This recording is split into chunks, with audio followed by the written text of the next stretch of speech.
On reste en mer avec les rencontres du yachting à Antibes.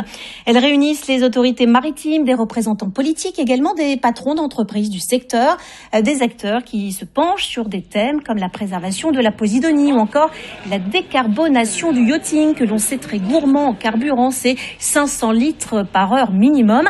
Je vous propose d'écouter à ce sujet Renaud Muselier, le président de la région. Il nous parle de cette transition en cours. Ici, nous avons, grosso modo, 40% de la flotte mondiale de yachting, ici, ce qui est colossal. Donc, autant faire en sorte qu'ici, ils s'adaptent en changeant leur modèle de motorisation, en changeant leur fuel, en faisant par exemple, du gazole à partir de la base de friture, par exemple, dans la récupération, sur des grands...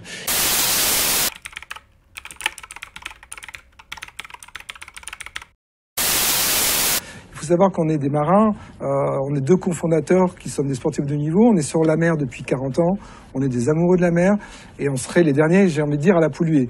On sera mouillé dans cette baie en effet parce qu'il y a du sable, donc on n'abîme pas la posidonie. Canua va utiliser un biocarburant durable qui est issu d'huile de friture usagée. Donc initialement c'était un déchet qui va permettre une réduction de 90% de CO2, de 60% des fumées. Tous les bateaux que vous voyez le long du littoral, pour la plupart, rejettent leurs eaux directement à la mer. Et Canua Island était très soucieux de ça, ils ne voulaient pas faire ça. Donc ils m'ont demandé de leur fabriquer des bateaux qui allaient pouvoir collecter tous leurs déchets liquides et solides de manière à ne pas avoir d'impact directement sur leur environnement. Canua, c'est 100 emplois directs. On va beaucoup faire travailler les acteurs locaux, les acteurs régionaux. 400 emplois vont être concernés par l'arrivée de Canua en mer.